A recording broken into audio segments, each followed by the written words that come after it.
알기 쉬운 아가서 4장 사자굴과 표범산에서 내려오너라 라는 제목으로 4장 스토리 공부 시작하겠습니다. 할렐루야. 박수 치면서 해요. 수정을 했는데요, 우리 미남자매가 잘 관찰을 못한 것 같아요. 자, 먼저 1절입니다. 1절 누가 말합니까? 솔로몬이 말합니다. 네, 같이 한번 1절은 읽어보겠습니다. 시작. 내 사랑 너는 어여쁘고도 어여쁘다. 노을 속에 있는 내 눈이 비둘기 같고 내 머리털은 길르앗 산기슭에 누운 염소떼 같구나. 자, 지금 이제 노을 썼다는 거 보니까 신부의 복장인 것 같아요. 신부의 모습을 보고 아름다움에 감탄하는 솔로몬의 고백입니다. 지난 장에서는 솔로몬의 그 혼인잔치가 시작되는 그 가마를 봤죠. 60명의 병사들이 둘러싼 웅장한 모습, 그리고 그 가마에는 예루살렘 딸들의 아름다운 사랑이, 정성이 들어있었죠. 그래서 그 재료도 아름다웠지만 그 정성에 감탄하는 장면이 나옵니다. 그 가마가 너무너무 아름다웠는데요. 자, 오늘은 이제 솔로몬 왕이 신부의 모습을 보고 감탄합니다. 신부의 눈을 뭐라고 말합니까? 비둘기 같다고 그래요. 아주 순수한 눈입니다. 순수한 눈은 바로 마음의 창과도 같아요. 눈을 보면 마음을 알 수가 있고, 또 눈을 마주치지 않는 사람들은 마음을 속이는 것 같아요. 그래서 마음은 눈으로 볼 수 있는데 그 신부의 눈을 보니 비둘기같이 순수하고 아름다운 것을 봤다 합니다. 자, 머리털 보세요. 머리털은 길르앗 산기슭의 염소와 같다 그럽니다. 길르앗의 염소 같다 그래요. 이 염소는요, 실제로 윤기가 잘잘 흐른대요. 검은 털로 윤기가 흐르는 염소털이라고 합니다. 신부의 머리털을 한번 생각해 보자고요. 윤기가 잘 흘렀던 것 같아요. 바짝바짝하고, 그리고 검은 머리였던 것 같습니다. 거기서 나오는 아름다움을 칭찬하고 있습니다. 2절, 내 이는 목욕장에서 나오는 털 깎인 암양, 곧 새끼 없는 것은 하나도 없이 각각 쌍태를 낳은 양 같구나. 야, 신부의 치아를 이렇게 아름답다고 얘기하는 거예요. 치아가 희고 아름답고 가지런함을 나타냅니다. 그런데 쌍둥이 낳은 암양같이 귀하게 여기는 거예요. 아주 귀하다, 아주 아름답다. 치아도 아름답고 아름다운 모습을 이제 솔로몬이 칭찬합니다. 3절, 내 입술은 홍색실 같고 내 입은 어여쁘고 노을 속의 내 뺨은 석류 한쪽 같구나. 자, 신부의 아름다운 눈이 보였고요. 처음에 비둘기 같은 눈, 치아가 보이고요.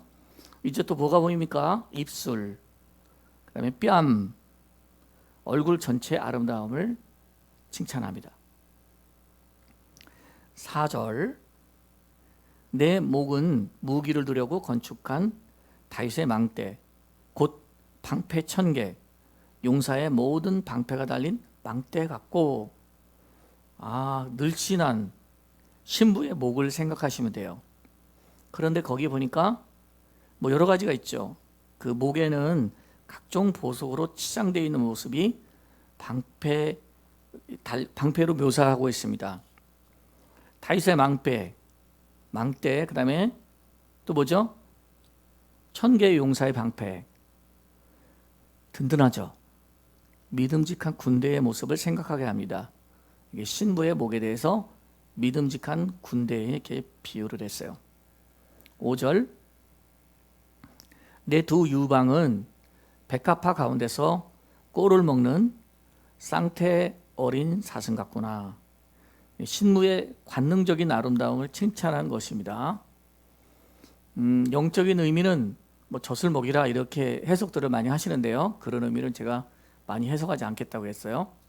6절, 날이 저물고 그림자가 사라지기 전에 내가 몰약산과 유향의 작은 산으로 가리라. 7절, 나의 사랑 너는 어여쁘고 아무 흠이 없구나. 몰약산과 유향산은요, 실제로 어떤 산을 말하는지 알 수가 없습니다. 향 재료로 만든 산이거든요. 그러니까 이거는 상징적으로 말한 거예요. 실제 지명이 아니고 상징적인 산을 말합니다. 솔로몬이 여러 작은 동산과 과수원을 소유했거든요. 공원 같은 걸 가지고 있었어요. 솔로몬이 소유한 작은 동산과 과수원일 수도 있습니다.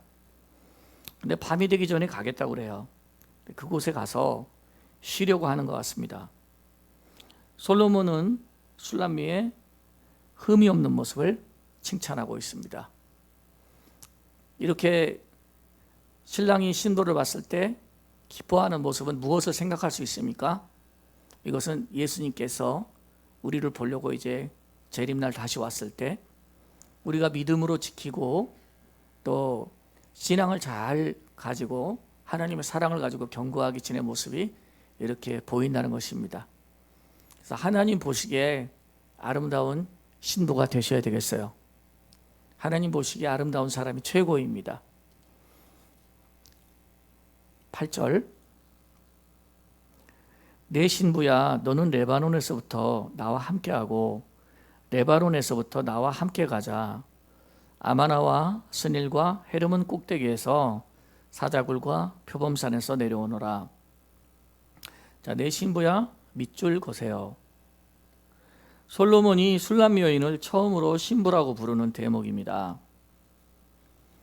그전에는 신부라고 부르지 않았거든요. 그러니까 가마가 오고 너울을 쓴 거 보니까 이제 결혼이 진행이 됐다라는 거죠. 이제 신부가 레바논에 머물러 있어서는 안 된다고 말하는 거예요. 신부야, 그 레바논에서 이제 떠나야 된다라는 거예요. 레바논은 시리아 산맥입니다. 그래서 실제로는 레바논은 아니고요. 술람미 여인의 고향인 수넴 지역이거든요. 수넴 지역을 상징하는 표현으로 봅니다. 여러분들은요, 거기서 떠나자, 네 고향에서 떠나자 이렇게 이해하셨어야 되겠어요. 아마나, 스닐, 헤르몬산, 사자굴 표범산 지역은 이스라엘 경계 뒤에 이렇게 위치해 있습니다. 그래서 그 레바논 산맥으로부터 이어지는 것을 말하는 거예요. 자, 신부의 고향은요, 도시가 아니라 시골이었기 때문에 아주 험준한 지역으로 보입니다. 그리고 솔로몬은 신부가 그 고향을 떠나야 한다는 것을 말하고 있어요. 사자굴 표범산 하니까 어때요? 조금 위험해 보이지 않습니까? 사자가 살았는지 표범이 살았는지는 모르지만 험한 지형이었던 것은 틀림없는 것 같아요. 자, 이제는 나와 함께 고향을 떠나서 가야 한다라는 것을 의미하고 있는 것입니다. 그래서 이제 8절 여러분들이 혼자 읽으실 때 혹시 이해하기가 어려웠을 수도 있는데 고향을 떠나자는 신랑의 말이다 이렇게 정리해 두시면 되겠어요. 9절 같이 읽어봅니다. 시작. 내 누이 내 신부야 내가 내 마음을 빼앗았구나. 내 눈으로 한번 보는 것과 내 목에 구슬 한 깨미로 내 마음을 빼앗았구나. 여기서 이제 신부라는 말도 처음을 했는데요. 좀 특이하죠. 신부에게 누이라고 부릅니다. 누이라고 부르는데 연인 사이에 친근함을 나타내는 용어예요. 그렇게 생각하시면 됩니다. 우리나라는 이제 누이라는 표현 하기도 하나? 여동생처럼 대하기도 하잖아요. 연인이 되면. 그리고 이제 남자 대할 때 어떻게 하죠? 자기라고도 하잖아요. 예? 자기. 고려자기, 이조자기 자기 쓰잖아요. 근데 또 뭐라고 불러요? 오빠라고도 부르잖아요. 그러니까 그런 표현이라고 볼 수가 있어요. 나의 누이, 나의 신부야, 내 누이, 내 신부야 이렇게 했습니다. 자, 영적으로 볼 때는 예수님이 우리의 신부도 되시고 예수님이 우리의 형제관계도 되시는 거죠. 이렇게 이해하시면 되겠어요. 연인 사이의 친근함을 나타내는 말입니다. 그래서 우리는 이걸 생각할 수 있어요. 우리는 영적으로는 결혼을 했지만 이제 같은 하나님을 아버지로 두었기 때문에 형제도 된다 이렇게 이해하시면 되겠습니다. 자, 이런 우리에게 하나님께서 사랑하신다는 표현을 이렇게 말하고 있어요. 우리들에게 베푸신 은혜에 감사 영광 돌릴 뿐입니다. 10절 내 누이 내 신부야 내 사랑은 어찌 그리 아름다운지 내 사랑은 포도주보다 진하고 내 기름의 향기는 각양향품보다 향기롭구나. 자, 앞에 설명했듯이 포도주는 무엇을 상징합니까? 포도주는 기쁨을 상징한다고 그랬죠. 포도주는 잔치집의 기쁨을 상징한다. 여러분들에게 말씀을 드렸어요.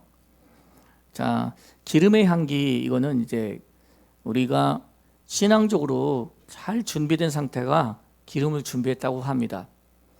근데 이제 기름의 향기는 굉장히 소중하다는 것을 표현하는 말이기도 해요. 기름이 준비된 사람은 하나님 볼 때 그만큼 소중하다는 것이죠. 기름 준비한 신부가 되라, 기름 준비한 처녀가 되라라는 것을 예수님께서 말씀을 했어요. 그래서 어떤 자들은 기름을 준비하지 못했고 또 어떤 처녀들은 기름을 준비했다고 나오는데요. 그 기름을 준비를 잘 해온 겁니다. 신부가 그 기름의 향기 때문에 신랑이 아주 소중하게 표현을 합니다. 11절 또 읽어볼까요? 시작. 내 신부야 내 입술에서는 꿀방울이 떨어지고 내 혀에서는 꿀과 젖이 있고 내 의복의 향기는 레바논의 향기 같구나.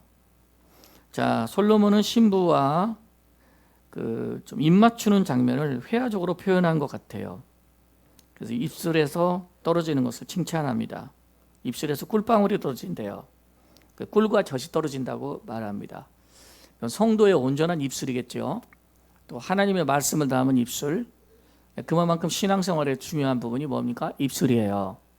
신앙생활에서 여러분이 듣는 것, 그다음에 둘째 생각하는 것, 세 번째 말하는 것을 잘 관리하면 성령이 그때 여러분들 안에 들어오십니다.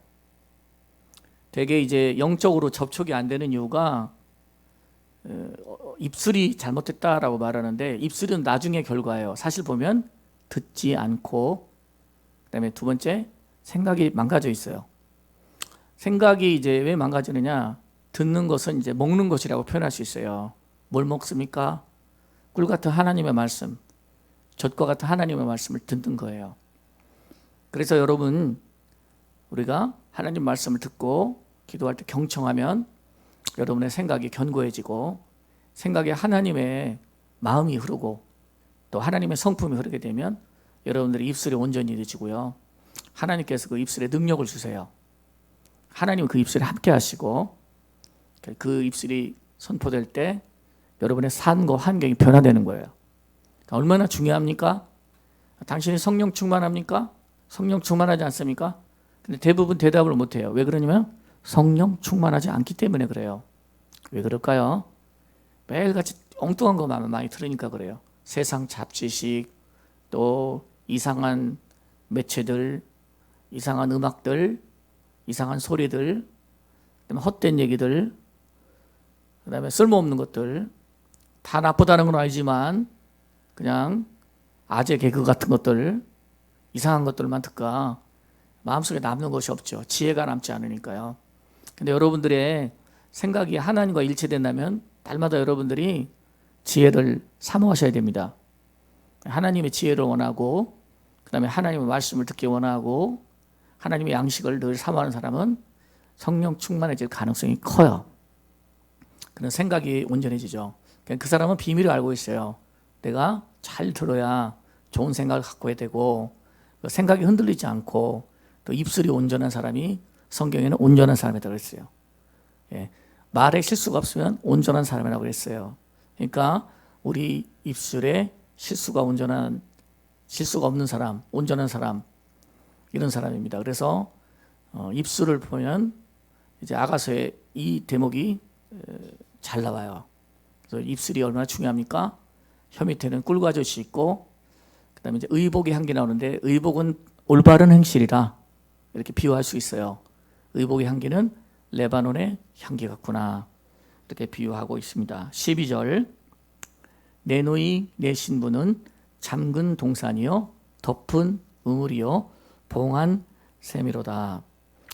좀 어떻게 보면 폐쇄적인 느낌이 드시나요? 동산에 문을 잠갔나요? 우물을 덮어버렸나요? 셈을 딱 봉해버렸나요?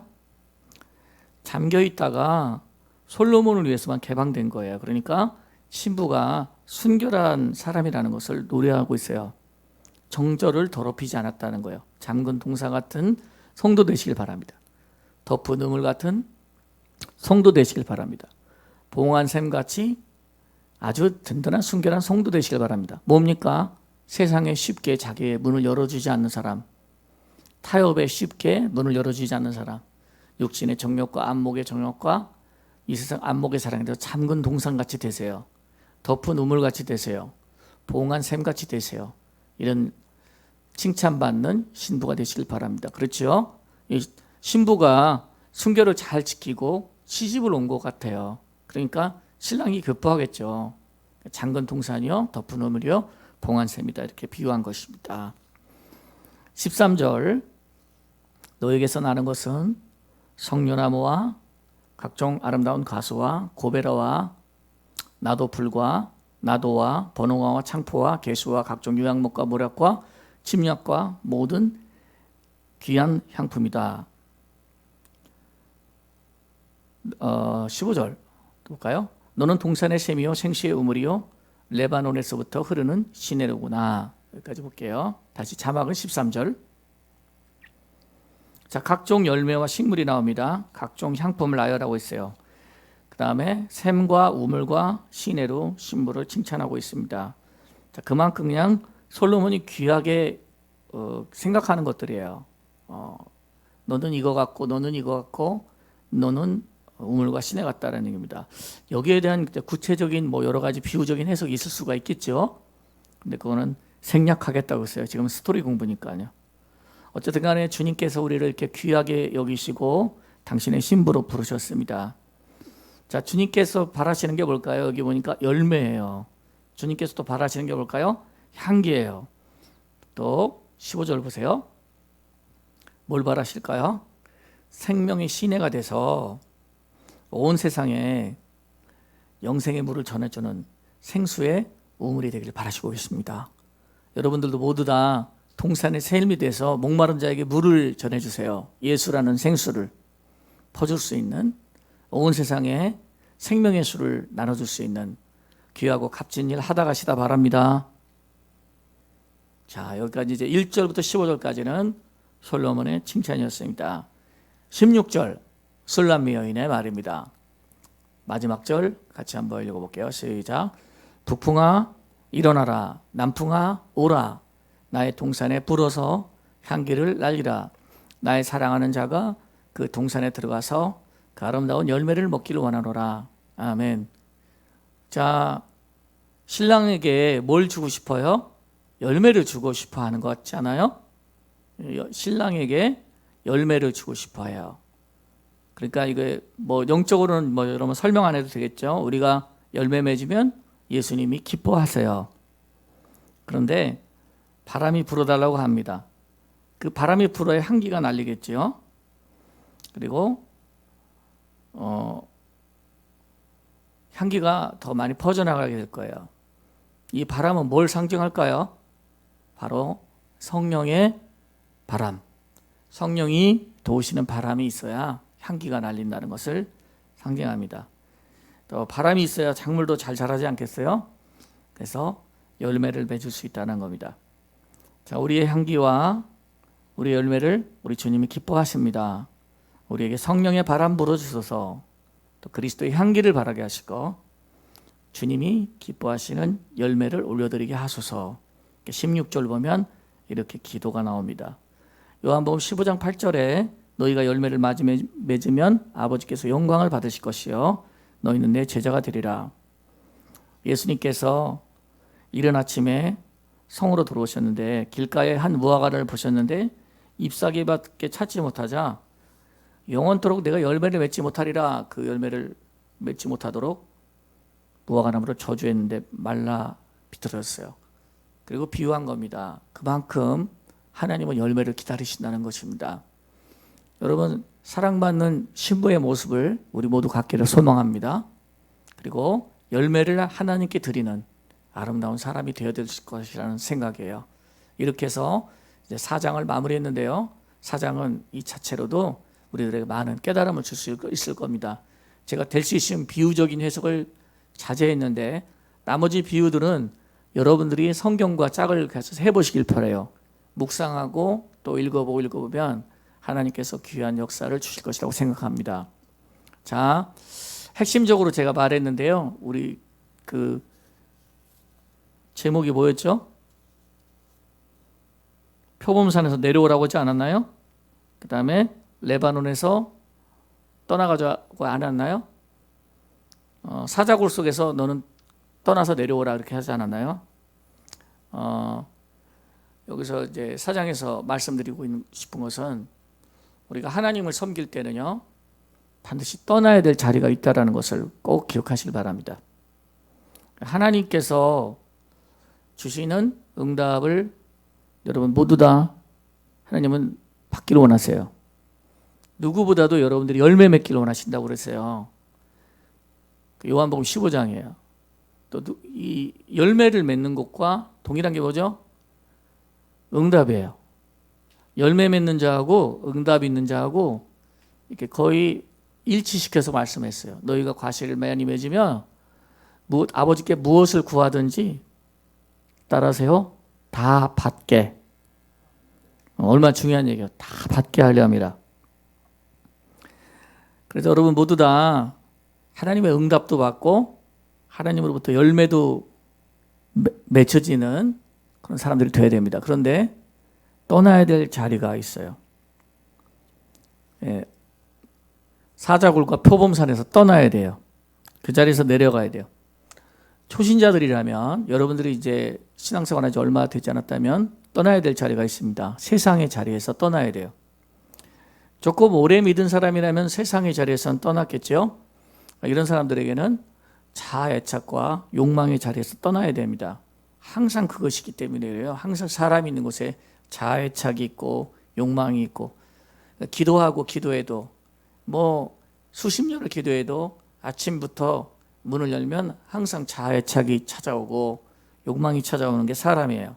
그래서 마음이 깨끗하게 비워져야 됩니다. 거기가 우리가 떠나야 될 자리예요. 그래서 4장을 읽으면서 오늘 결론적으로 드릴 수 있을 말씀은 우리가 하나님을 섬길 때 축복받으려면 응답받으려면 온전하게 하나님의 자녀가 되려면 구원받는 자녀로서 응답받고 열매 맺고 확실하게 살아가고 싶다면 우리는 항상 어떤 떠나야 될 자리가 있다는 것을 꼭 기억하시길 바랍니다. 결혼했으니까요 고향을 떠나야죠. 하나님 만났으니까요 내가 섬기던 육신의 고향을 떠나야죠. 그래서 처음 믿은 사람은 세상이고 좀 오래 믿어왔던 사람들은 자기 자아의 통치에서 떠나야 돼요. 어려운 일이지만 자꾸 시도하고 하다 보면 그게 쉬워집니다. 그래서 묵상하고 우리 내면의 기도를 쉬지 말고 욕심으로부터 자신을 잘 지켜나가시는 여러분들이 되시길 바라요. 그리고 하나님께 날마다 지혜를 달라고 구하세요. 성결한 마음과 순결한 마음과 지혜를 달라고 날마다 구해야 됩니다. 어리석었던 과거를 후회하지 말고 잘못을 해왔던 것을 통해서 여러분 배우셔야 됩니다. 그게 참 좋은 사람이 되는 길이에요. 그래서 우리가 잘한 것만 가지고 배울 수 없어요. 잘못한 게 분명히 있어요. 그런데 잘못한 것을 체크해보고 체크해보면서 배울 수 있어요. 우리 욕망과 자아와 죄를 따라서 살았던 삶이 부끄러울 수 있어요. 저나 여러분이나 죄 없다고 말할 수 있는 사람이 누가 있습니까? 부끄럽지요.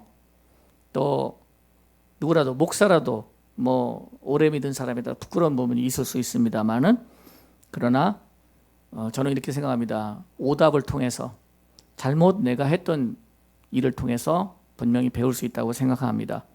그래서 오래 믿은 사람들은 자기가 교만했던 일 있죠? 그걸 통해 배워야 됩니다.